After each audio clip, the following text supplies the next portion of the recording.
우리나라 역사에는 수많은 왕들이 있습니다. 그 왕들 중에서도 가장 위대한 왕을 꼽으라고 하면 단연코 이분일 거예요. 세종대왕이에요. 백성들을 위해서 한글을 창제하시고 나라의 기틀을 마련하신 왕 중의 왕입니다. 그런데 오늘 본문에는 세계사에서 이 세종대왕보다도 더 위대한 왕으로 꼽히는 한 인물을 소개합니다. 아우구스투스, 바로 이 사람이에요. 세계 역사상 가장 강대한 나라였던 고대 로마, 그 로마 제국의 초대 황제가 아우구스투스 황제입니다. 오늘 본문은 이 아우구스투스 황제의 명령을 소개하면서 그 문을 열고 있습니다. 1절 같이 함께 읽겠습니다. 시작. 아구스토가 영을 내려 천하로 다 호적하라 하였으니, 가이사 아구스토가 세계사에서 말하는 아우구스투스 황제입니다. 로마의 초대 황제예요. 아우구스투스라는 뜻 자체가 뭐냐면 존엄한 자, 경배받을 자, 예배받을 자, 그런 뜻입니다. 즉 신에게 붙이는 명칭이 아우구스투스였어요. 그걸 이 사람의 이름에 붙일 정도였으니 이 당시 로마 사람들에게 아우구스투스가 어떤 존재였겠나 한번 상상을 해보세요. 자, 그런데 오늘 본문이 말하는 것은 이 아우구스투스 황제가 아니라 진짜 이 세상을 다스리는, 이 세상의 주인 되신 진짜 왕이 따로 계신다. 그걸 오늘 본문이 밝히고 있습니다.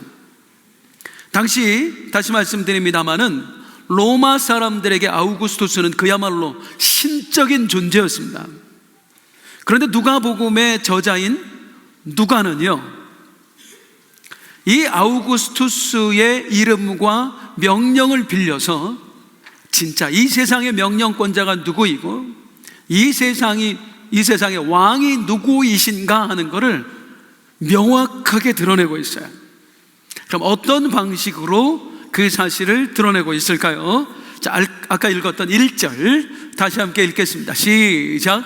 그때에 가이사 아구스토가 영을 내려 천하로 다 호적하라 하였으니, 아우구스투스 황제가 로마 전역에 명령을 내립니다. 로마의 제국민들이여 호적하라. 호적하라는 게 무슨 뜻이냐면, 우리 정부에서도 해마다 하지요. 주민등록 사실조사라는 거 하잖아요. 그래서 이장이나 통장, 공무원들이 집집마다 방문을 해서 주민등록 거주지가 실제 여기가 맞는지, 그대로 살고 있는지 그거 확인해 가잖아요. 그 비슷한 게 바로 호적하는 거였어요. 그런데 이 명령을 내린 목적은 크게 두 가지였습니다. 호적하게 한 이유, 첫 번째는 징집이었어요. 군대 보내려요. 우리나라에 전쟁이 벌어지면 니들 나가서 싸워야 돼요. 야, 니네 아들 3명인데 왜 2만 보내? 1명 더 있잖아, 내보내. 이거 하려고. 호적하기 위한 또 하나의 목적은 세금이었습니다. 이 집에 몇 사람이 살고 있고 재산이 얼마든지를 다 파악을 해서 한 푼도 남김없이 다 뜯어가려고. 그래서 하는 게 호적하라라는 명령이었습니다. 이거 유대인 입장에서는 대굴욕이었습니다. 이 당시 로마의 식민지였는데 너희 내 노예야, 이런 의미였거든요. 내가 네 목숨 달라 그러면 바쳐야 돼. 내가 네 재산 원하면 다 갖다 바쳐야 돼. 그걸 뜻하는 게 호적하라 라는 명령이었습니다. 그런데 이 명령에 거부할 수가 없는 거예요. 왜? 누구의 명령이니까? 황제, 왕의 명령이니까 거부할 수가 없는 거예요. 그런데 더 힘든 건 뭐냐면, 호적을 하려면 반드시 출생지에 가서 해야 됐습니다. 내가 지금 안산에 살고 있지만 태어난 곳은 부산이다. 그러면 호적하기 위해서 부산으로 가야 되는 거예요. 그러니 이 당시에 이스라엘에 어떤 일이 벌어졌냐? 민족의 대이동이 벌어졌습니다. 우리 설날, 추석 이런 때 되면은 다 고향 가잖아요. 호적하라 명령 한마디에 이스라엘이 다 고향으로 가는 거야. 얼마나 많은 사람들이. 자, 그 행렬에 누가 있었다? 요셉과 마리아가 있었습니다. 이들은 호적을 하기 위해서 저 북쪽 갈릴리 나사렛에서 남쪽에 있는 유대의 베들레헴까지 산길로 무려 170km를 이동해야 됐습니다. 아시다시피 이 당시에 마리아는 임신한 상태였어요. 이 뱃속에 누가 들었어요? 아기 예수님이 들었어요. 예수를 잉태한 사람이 잉태한 몸으로 임산부가 170km를 걸어가야 되는 거예요. 호적하라. 얼마나 힘들어요. 그런데 안 할 수가 없어요. 왜? 누구의 명령이니까? 황제, 왕의 명령이니까. 이렇게 이 세상을 다스리는 모두의 주인이 마치 로마의 황제 아우구스투스인 것 같아요. 그런데 오늘 본문에 숨겨진 이야기들이 있습니다. 제가 2주간에 걸쳐서 주일에 말씀드렸던 게 있어요. 구약 성경에는 메시아에 관한 예언들이 여러 개 있다고요. 그 예언을 보면 메시아는 이런 분으로 오신다, 메시아가 오시면 이런 일을 행하신다, 막 그런 내용들이 있어요. 그래서 이 예언을 보고 메시아를 기다리는 거예요. 어서 오셔서 우리를 구원해 주세요. 또 하나, 그 예언을 보고 이 사람이 진짜인가 가짜인가를 판별해내는 거예요. 내가 메시아다 주장하는 사람이 엄청 많았거든요. 예언에 비춰보는 거예요. 야, 예언에 따르면 말이지 이런 분으로 오신다는데 넌 아니잖아. 그래서 예언은 메시아 판별기가 되었습니다. 그 예언 중에 하나가 뭐냐면 메시아는 반드시 이곳에서 태어난다는 거였습니다. 미가서 5장 2절입니다. 시작. 베들레헴 에브라타임, 너는 유다 족속 중에 작을지라도 이스라엘을 다스릴 자가 내게서 내게로 나올 것이라. 이스라엘을 다스릴 자, 유대인의 왕 메시아가 태어나시는데, 메시아는 어디서 태어나신다? 베들레헴. 반드시 베들레헴에서 태어나신다. 그래서 어떤 사람이 내가 메시아라, 메시아다 주장하면, 야, 너 사마리아에서 태어났잖아. 너 대한민국에서 태어났잖아. 네가 무슨 메시아야? 메시아는 어디서 태어나야 돼? 베들레헴에서 태어나야 돼요. 이게 메시아의 조건 중에 하나였어요. 그런데 문제는 뭐냐면 마리아의 뱃속에 잉태되신 우리 예수님, 이분은 진짜 메시아잖아요. 믿으십니까? 진짜 메시아잖아요. 그런데 문제는 마리아가 갈릴리 나사렛에서 살고 있었다는, 베들레헴에 가서 이 아이를 낳으려면 이제 메시아다라는 걸 증명하려면, 그래서 그 예언을 만족시키고 이 메시아를, 예수님을 다른 사람으로 믿게 하려면 유다 땅 베들레헴까지 원정 출산을 가야 되는 거예요, 마리아가. 그런데 아까 봤듯이 무려 170km 산길로 여기를 여자가 어떻게 혼자 걸어가냔 말이에요, 임신한 여자가. 문제는 또 있는데 이 당시는 지금과 달라요. 혼인하지 않은 여자는 외출도 함부로 못했어요. 반드시 허락을 받아야 됐어요. 동네 안에 돌아다녀도요. 그런데 마리아가 갑자기 저 베들레헴 다녀올게요, 아버지한테 이 정신 나간 엑스야 욕먹습니다. 절대 못 가는 거예요. 그러면 정혼자 요셉하고 함께 가면 되지 않습니까? 그것도 불가능합니다. 나사렛에서 베들레헴까지 가는 170km 길은 대부분 산길 아니면 광야였어요. 강도가 들끓었습니다. 그 당시에 맹수들이 우글거렸어요. 기후 척박합니다. 여기 남자 여자, 젊은 남자 여자 둘이 여길 지나간다? 강도 만납니다. 절대로 갈 수 없는 길이었어요. 큰일 났습니다. 우리 예수님이 메시아다라는 걸 증명하기 위해서는 베들레헴에 가서 출산해야 돼요. 그런데 베들레헴에 갈 수 있는 방법이 없는 거예요.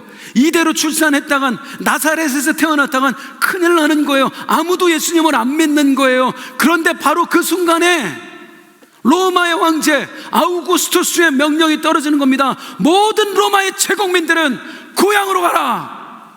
고향으로 가서 호적해라. 합법적으로 베들레헴에 갈 수 있는 길이 열린 거예요. 그것도 안전하게. 왜 안전하냐면 아까 말씀드린 민족의 대이동이 이루어진다고요. 수십만 명이 한꺼번에 고향에 간다고. 우리 설 때 추석 때 생각하면 돼요.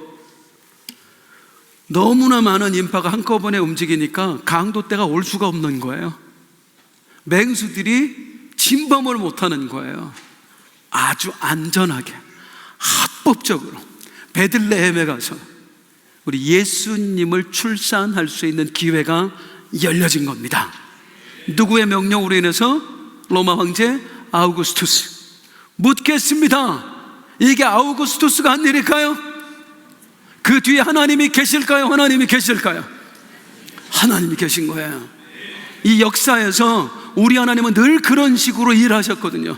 당신의 일을 행하고자 하실 때 당대의 권력자들의 마음을 하나님께서 움직이셨습니다.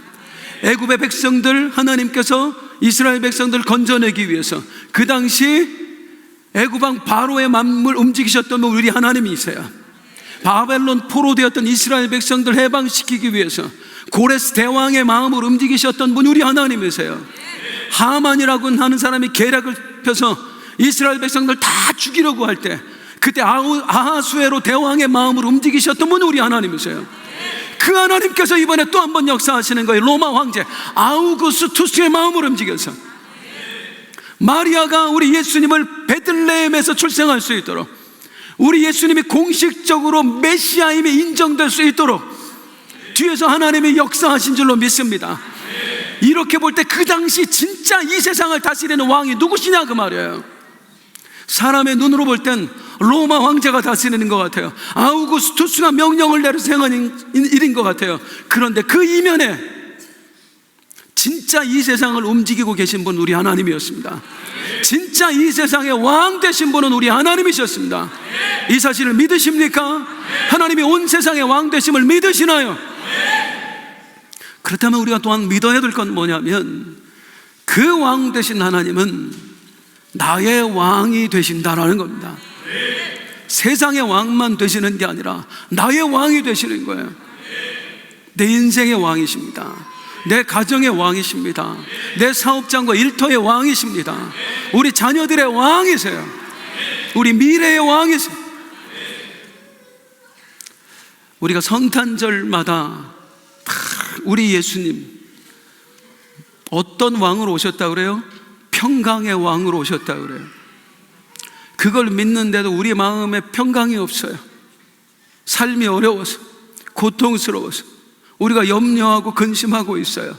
아니, 평강의 왕이 오셨는데 왜 우리가 근심할까요? 왜 평강이 없을까요?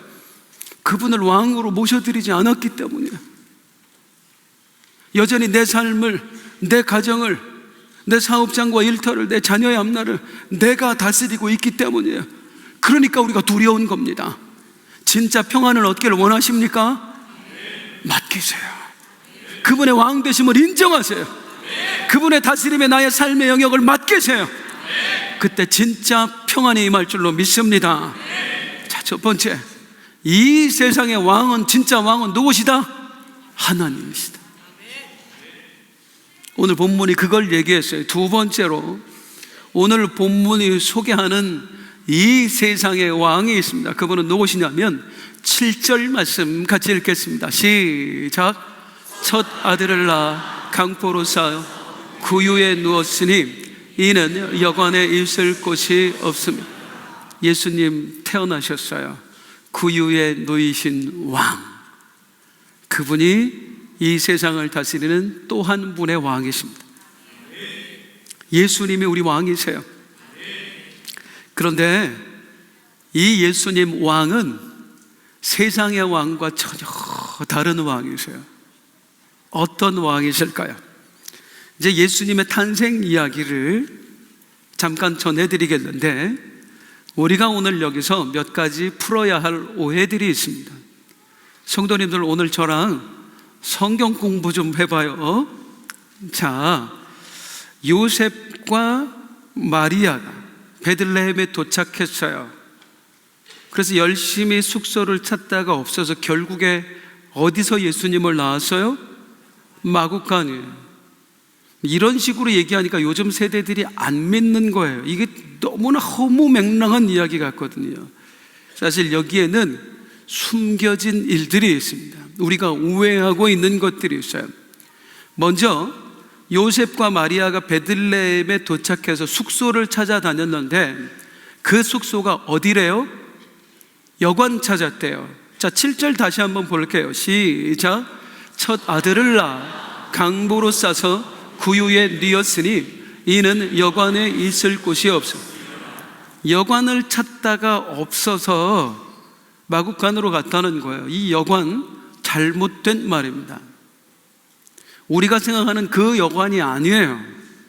우리는 여관 하면 뭐 떠올려요? 모텔, 호텔, 그 숙박업소 떠올리지요. 베들레헴 같이 조그만 마을에 모텔이 있을 리가 없어요. 옛날 여러분들이 살던 시골 동네 생각을 해보세요. 그 조그만 마을에 그런 여관이 있었나? 없었습니다. 더 확실한 증거를 제가 말씀을 드리겠습니다. 오늘 본문에서 여관이라고 번역된 이 단어, 그러니까 헬라 원어는 모르되면 카탈루이마입니다. 카탈루이마의 뜻은 여관이 아니에요. 사랑방입니다. 사랑방 뭔지 아시죠? 옛날에 집집마다 있었던 손님방, 그게 카탈루이마예요. 그리고 여관은 이 누가복음인데, 누가는 단어 하나도 허투루 쓰는 사람이 아닙니다. 명확하게 정확하게 구분해서 써요. 이 누가복음에 진짜 여관이 나와요. 그 여관이 뭐냐면 선한 사마리아 사람에 비어있지요. 그래서 선한 사마리아 사람이 강도 만난 자를 치료해주고 그를 어디다 맡기고 가요? 주막에 맡기죠. 이게 성경이 말하는 여관이에요. 판도케이온. 진짜 여관, 모텔은 그거예요. 성경에는 분명하게 카탈루이마와 판도케이온이 구분되어 있어요. 원어는 기억 안 하셔도 돼요. 중요한 게 요셉과 마리아가 찾아다녔던 숙소가 어디다? 사랑방. 집집마다 돌아다니면서 고향 간 거잖아요. 얼굴은 모르지만 제가 저희 아버지가 야곱인데요, 이 동네 사셨대요, 제가 누구 아들인데 방 하나 없어요? 방 하나 없어요? 그러고 다닌 거예요. 그랬더니 방이 하나도 없어요. 왜 없어요? 사람이 하도 많이 와가지고 자 고향에 방이 하나도 없는 거예요. 그러면 일찍 도착하지. 임신했잖아요. 임신한 여자 데리고 걷는 길이 빨랐겠습니까? 남들보다 훨씬 늦게 도착한 겁니다. 그러니 도착하고 보니까 이미 방이 꽉 차서 없어요. 그래서 결국 어디로 갔더라? 마구간. 아니 뭐 이렇게 못된 인간들이 다 있습니까? 그럼 방 하나 좀 내주면 되지. 세상에 임산부를 마구간으로 보내요? 이것도 잘못된 얘기예요. 마구간이 우리가 생각하는 그 마구간하고 다릅니다. 우리의 신학은 이렇게 중세 신학자들이 정립해 놓은 거를 배우는 거예요. 그래서 그들이 신학을 정립할 때는 고고학이라는 개념이 없었어요. 그래서 고대 이스라엘의 문화를 모르는 상태에서 성경을 해석한 거예요. 근데 지금은 많은 게 밝혀졌습니다. 자, 우리가 생각에는, 우리 문화로 생각을 해보세요. 옛날 시골집 한번 생각을 해보세요. 돼지 키우고 막 그런데 사람이 사는 곳과 짐승이 사는 곳이 따로 있었어요. 방에 돼지 키우신 분은 안 계시죠? 우리는 따로 있었단 말이에요. 건물 자체가 아주 따로, 사람의 거주 공간과 짐승의 거주 공간이 우리는 분리되어 있었는데 고대 이스라엘은 안 그랬습니다. 고고하게 발굴된 그 옛날 이스라엘 집을 한번 보여드릴게요. 이렇게 생겼어요. 복원해 놓은 겁니다. 땅덩어리 좁잖아요. 여기서 모여 살다 보니까 2000년 전에 집이 커봐야 얼마나 조그만 집 2층으로 지어 살았습니다. 말이 2층이지 판자떼기 하나 놓은 겁니다. 자, 방은 2층에 있어요. 대부분 방 3개로 되어 있습니다. 그 중에 맨 오른쪽에 있는 조그만 방, 이게 가탈레마입니다. 요셉과 마리아가 찾아다녔던 빈 방이 있어요, 빈 방이 있어요 했던 그 방, 손님방, 여기는 항상 이스라엘 사람들 비워놨어요. 그리고 아래층은 뭐냐면, 아래층 맨 오른쪽에 보니까 뭐 있어요? 양이치요. 짐승하고 그냥 한 집에서 살았어요. 아니 어떻게 짐승하고 한 집에 살아요? 개, 고양이 요즘 같이 한 집에 다 살잖아요. 옛날 같으면 상상도 못해요, 어른들. 근데 요즘은 그렇지요. 고대 이스라엘 사람들 한 집에 살았다고. 왜? 늑대가 와서 잡아먹으니까. 이거 제사 때 쓰려고 키우는 건데 잡아먹으면 큰일 나니까 한 집에 키우는 거예요. 그리고 짐승하고 같이 살아야 집이 따뜻하니까. 그래서 그냥 집 안에서 짐승을 키웠던 거예요. 1층이 그럼 마구간이냐? 아닙니다. 여기가 지금 여기는 막히지는 않았어요. 1층은 기둥만 있어요. 거실 겸 주방 겸 마구간. 사람이 한 집에 살았던 거예요. 그러니까 마리아와 요셉이 와서 빈방 있어요, 빈방 있어요 하니까 다 찼어. 자, 이스라엘 사람들의 주 생활 공간은 2층이었을까요? 1층이었을까요? 다시 1층이었을까요? 1층이었을까요? 1층에 삽니다. 1층에서 밥 먹고 1층에서 예배 드리고 1층에서 대화하고, 그러다가 잠잘 시간에만 2층으로 올라가는 거야. 그런 사람, 그 상태에서 손님들이 잔뜩 몰려오니 이 중동 사람들 손님 대접하는 거에 목숨 거는 사람들, 자기 집 안방까지 다 내주고 식구들끼리 어디 모여 있는 거예요? 1층에 와서 모여 앉아 있었던 거예요. 그때 요셉과 마리아가 와서 빈방 있습니까? 봤더니 아기를 가지고 있네. 너무 가여워서 어떻게 해요? 우리가 비켜줄 테니 여기 쓰십시오 했던 겁니다. 1층 내준 거예요. 그 사람들 못된 인간들이어서 마구간에서 자! 그런 게 아니라 좋은 마음으로 양보를 해준 겁니다. 그게 중동 사람들이에요. 그래서 이제 1층에 마구간하고 붙어 있어요. 그냥 같은 공간이에요. 이거 개념 들어오세요?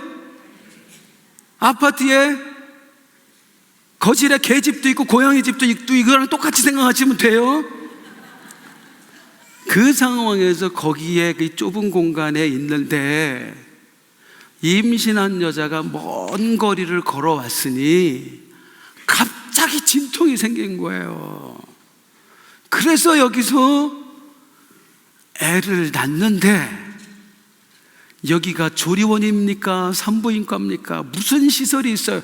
애를 낳을 요람이 없는 거예요. 마침 애 크기하고 딱 맞는 거, 구유, 우리로 말하면 고양이 밥통. 야, 여기 놓이면 되겠다. 급하게 그걸 닦아서 아이를 강보에 싸서 거기에 누인 겁니다. 이해되시겠지요? 이게 그 이면에 담긴 예수님 탄생 이야기예요.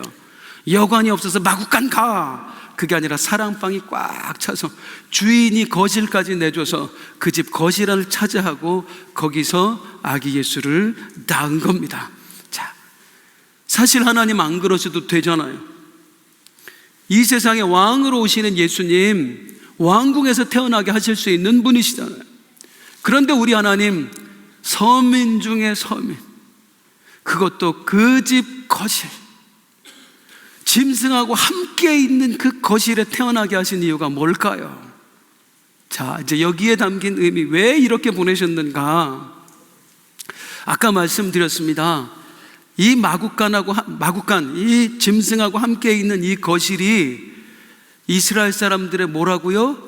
주 생활 공간이라. 거기서 밥 먹고, 거기서 예배 드리고, 거기서 대화 나누고. 하나님은 예수님을 이 땅에 보내실 때 그들과 동떨어진 곳으로 보낸 게 아니라 그들의 생활 중심으로 보내신 거예요. 그들의 삶의 현장으로 보내신 거예요. 이렇게 오신 예수님을 성경에서 뭐라고 표현하죠? 임마누엘입니다. 임마누엘, 너희와 함께 하시기 위해서 오셨다. 너희의 삶에 함께 하시기 위해서 오셨다. 우리 예수님이 마구간 그 거실에 태어나게 하신 이유는 예수님 임마누엘로 오셔야 했기 때문입니다. 우리 하나님 치밀하신 하나님이세요. 파워 J라니까. MBTI 파워 J가 우리 하나님이세요. 이게 뭔 소린가 싶기도 하겠어요. 그리고 또 하나 여기에 담긴, 그러면 구유의 의미는 무엇입니까? 하는데 묻겠습니다. 구유가 바닥에 있었을까요? 2층에 있었을까요? 바닥도 아니고 2층도 아닙니다. 중간에 있었습니다. 예, 닭 모이나 바닥에 주는 거지요. 짐승들, 양, 나귀 이런 거 중간에 걸쳐 있어요. 이게 무슨 말이냐? 예수님이 태어나셔서 누우신 그곳이 어디냐면 2층과 바닥 사이입니다. 다시 말하면 우리 예수님 어떤 왕으로 오셨느냐면 중보의 왕으로 오셨어요. 하늘에 계신 하나님과 이 땅의 죄인들 사이를 연결시켜 주시는 중보자로 우리 예수님이 오셨어요. 그래서 우리 예수님 그 구유 안에 누이게 하신 거예요. 우리 하나님이 행하실 땐 다 이유가 있으시다니까요. 없어서 그런 게 아니에요. 임시방편으로 그런 게 아니에요. 계획 가운데 이루어지는 거예요. 그러면 우리 예수님이 어떤 중보자이냐? 이걸 또 드러내주는 게 구유입니다. 구유의 원어는 파트너, 당연하게 이 구유 파트너의 뜻은 밥통입니다. 말밥통, 양밥통, 밥통의 뜻입니다. 구유의 뜻이 뭐라고요? 밥통이에요. 자, 예수님이 태어나신 베들레헴, 이 베들레헴이라는 마을의 뜻은 뭘까요? 떡집입니다. 따라하겠습니다. 떡집. 예수님 태어나자마자 어디에 누우셨어요? 베들레헴 구유 안에 누이셨어요. 원어 그대로 직역하면 우리 예수님 떡집에 있는 밥통 안에 누이신 거예요.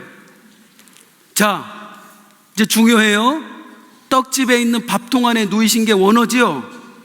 떡집에 있는 밥통 안에는 뭐가 들었을까요? 떡이 들었을까요? 떡이 들었을까요? 떡. 우리 예수님이 누구라는 거예요?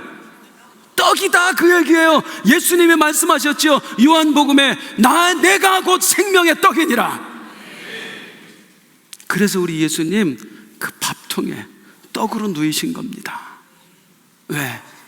나를 줌으로써 이 땅의 죄인들에게 생명을 얻게 하시려고, 생명의 떡이 되시려고, 죽으시려고, 그래서 오신 분이 예수님이거든요. 그 예수님의 사명, 생명의 떡 되신 사명을 상징하는 장치가 바로 구유였던 거예요. 밥통, 떡집에 있는 밥통. 우리 하나님 얼마나 감사합니다. 예수님 탄생하신 날은 단순히 예수님 생일이야, 촛불 불어, 그런 날 아니고요. 그분이 우리를 위해 생명의 떡이 되기 위해 오신 날이에요. 나 살리려고 죽으려고 오신 그날이에요. 마냥 축제가 아니라 감사해야 되는 날이에요. 감격해야 되는 날이에요. 다시 또 한 분의 왕, 우리 하나님 외에 우리 예수님이 왕이세요. 이 예수님 어떤 왕이십니까? 세상의 왕은 군림하는 왕이에요. 아우구스투스, 천하에 다 호적해라. 네 목숨도 내놓고 네 재산도 내놔라. 나를 위해서. 그게 세상의 왕이에요. 그런데 우리 예수님 어떤 왕으로 오셨어요? 마구간과 붙어있는 거실 한복판에 내가 너와 함께 할 거야. 임마누엘의 왕으로 오셨어요. 떡집의 밥통 안에 누인 생명의 떡으로 내가 너를 살릴 거야. 그렇게 오신 왕이 우리 예수님이세요. 세상의 왕은 군림하는 왕이지만 우리 예수님은 섬기는 왕입니다. 세상의 왕은 뺏어가는 왕이지만 우리 예수님은 주시는 왕입니다. 심지어 무엇까지도, 자신의 생명까지도 주시는 왕, 이분이 진짜 왕이신 줄로 믿습니다. 자, 오늘 본문 아우구스투스 황제의 명령을 빌어서 두 분의 왕을 소개했습니다. 우리 성부 하나님 왕이세요. 성자 예수님 왕이세요. 오늘 본문은 왕의 이야기뿐만 아니라 이 사람의 이야기도 합니다. 왕의 수호자. 한번 따라하겠습니다. 왕의 수호자. 왕을 지키는 사람. 누가 왕의 수호자였을까요? 오늘 본문에 요셉이었을까요? 요셉이었을까요? 요셉이에요. 자, 제가 일부러 아까 말씀 안 드린 게 하나 있어요. 호적하러 갈 때는 남자만 갔습니다. 여자 안 데리고 갔어요. 그런데 요셉은 마리아를 데리고 갑니다. 더구나 베들레헴은 요셉의 고향이지 마리아의 고향이 아니에요. 요셉만 가야지 마리아가 갈 이유가 없다고요. 그런데도 요셉은 호적하러 갈 때 마리아를 데리고 갑니다. 여행하러 가는 거예요? 마리아를 지켜주기 위해서 가는 거예요. 지난주에 봤지요? 정혼한 여자가, 지지난주에 봤잖아요. 정혼한 여자가 임신했잖아요. 당시에 정혼한 여자가 임신한 거 걸리면 돌에 맞아 죽었다고요. 정황상 요셉에게 알려진 거 보면 가족들은 알고 있었어요. 아직 돌에 안 맞은 거 보면 동네 사람들은 모르고 있었어요. 그런데 시간 문제입니다. 배 감출 수 있어요. 집에서 안 나가면 되니까. 그런데 애가 태어나는 순간 응애! 바로 끌어내서 죽이는 겁니다. 그래서 데리고 가는 거예요. 돌에 맞지 않게 하기 위해서. 살려주려고, 보호하려고요. 그런데요, 이게 요셉 입장에서는 결코 쉬운 일이 아니었다고요. 뭐 여러 가지, 몸도 힘들지만 한 가지만 말씀드리면, 이 당시에는 정혼한 사이는 결혼식까지 못 만났습니다. 그런 사람들이 지금 몇 달 동안 여행을 한다? 말도 안 되는 거예요. 나 마리아를 좀 데리고 가야 되겠어 하는 순간 동네 사람들이 저 부정한 놈, 저 나쁜 놈, 불결한 놈, 별 욕을 다 했을 거예요. 그런데도 요셉은 그 비난을 다 자기가 감내해냅니다. 오로지 마리아를 지켜내기 위해서. 그리고 마리아를 데리고 가요. 왜 마리아를 데리고 가냐면 그 사이에 알리바이 만들려고 그러는 거예요. 무슨 알리바이? 이 여자가 바람 펴서 아기를 낳은 게 아니고 내가 가다가 건드렸습니다. 그래서 애 낳은 겁니다. 그리고 나중에 애 커서 오잖아요. 바로 안 오고 애굽으로 갔다가 이 애가 몇 살인지를 모르게 알리바이 만들려고, 보호하려고. 누구를? 마리아를. 적어도 남자 이 정도는 돼야 됩니다. 무슨 일 생기면 남자가 너 때문이야, 남자 자격 없습니다. 떼고 다녀야 돼요. 남자는 자기 여자 목숨 걸고 지켜야 됩니다. 요셉이 그랬어요. 여기 아직 결혼 안 하신 아가씨들, 학생들, 이런 남자 만나세요. 또 하나, 요셉이 마리아를 데리고 간 이유는 진짜로 지키고 싶은 대상이 있었어요. 누구예요? 뱃속의 아이예요. 천사가 얘기해 줬거든요. 이 아이는 메시아다. 유대인의 왕으로 나실리다. 그래서 요셉은 세상의 왕, 메시아, 그분을 메시아로 인정받게 하기 위해서, 그분을 베들레헴에서 태어나게 하시기 위해서 모든 비난과 또 모든 어려움을 감수하고 위험을 감수하고 왕의 수호자가 되어서 베들레헴으로 가는 겁니다. 왕의 호위무사. 너무 멋있어요. 왕의 호위무사. 진짜 신앙인이었던 거예요. 성경 이야기에 보면 이 요셉의 이야기는 거의 나오지 않습니다.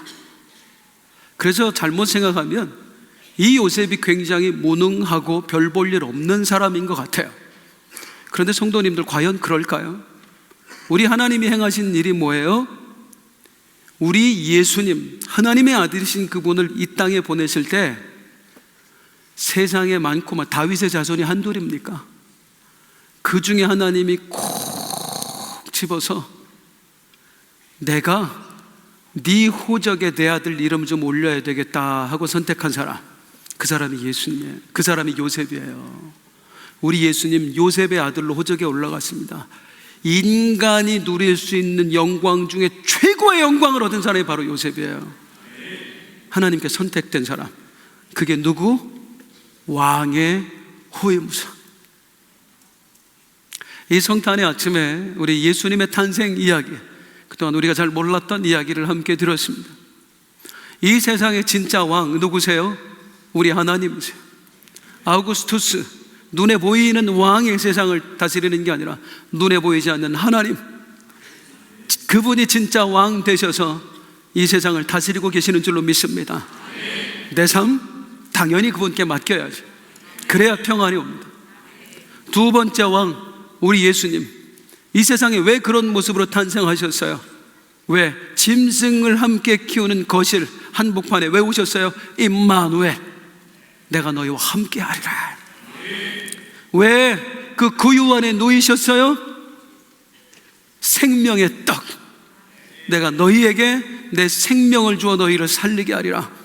섬기는 왕, 자신을 내어주시는 왕, 그분이 우리의 예수 그리스도이신 줄로 믿습니다. 이 사실을 믿는다면 사랑하는 성도님들, 이 성탄의 아침에 결단해 주시기 바랍니다. 나도 수호자가 되겠습니다. 왕을 지키는 사람이 되겠습니다. 두 가지만 지키세요. 첫째, 왕의 말씀을 지켜주세요. 목숨 걸고 하나님 말씀에 순종해서 왕의 말씀을 지켜주세요. 또 하나, 왕의 명예를 지켜주세요. 어떻게? 그리스도인이 그리스도인답게 살 때에 진짜 예수님 살아계시는구나, 그때 우리 주님의 명예가 지켜지는 겁니다. 이렇게 하나님 말씀에 순종함으로, 거룩한 삶으로 진짜 왕 되신 그분의 수호자가 되어 살아가시는 우리 성도님들, 다음 세대 여러분들 되시기를 주님의 이름으로 축복합니다. 아멘. 우리 함께 해서 왕이신 그분을 찬송하겠습니다.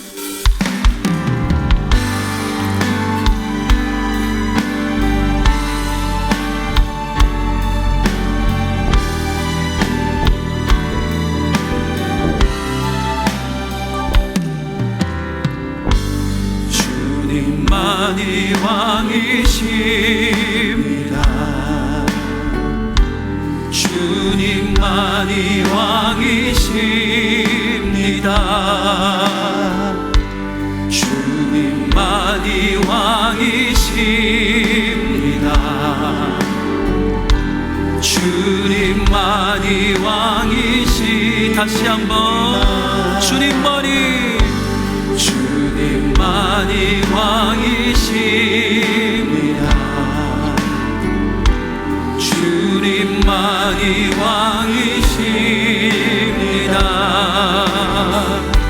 주님만이 왕이십니다. 주님만이 왕이십니다. 내 삶에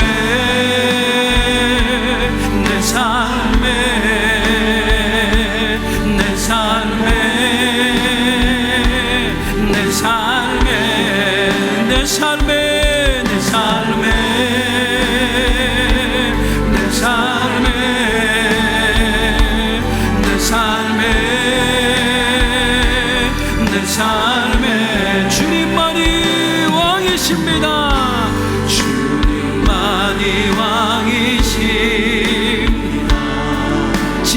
그렇게 믿으시나요? 왕이십니다. 주님만이 왕이십니다. 왕이십니다. 주님만이 왕이시 이곳에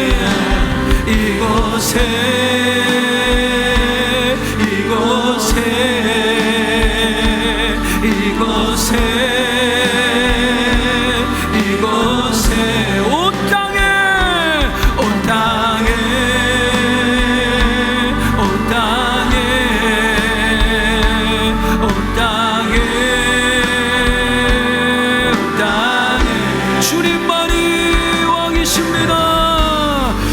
주님만이 왕이십니다. 주님만이 왕이십니다. 주님만이 왕이십니다. 주님만이 왕이십니다. 주님만이 왕이 우리 함께 경배해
내 삶에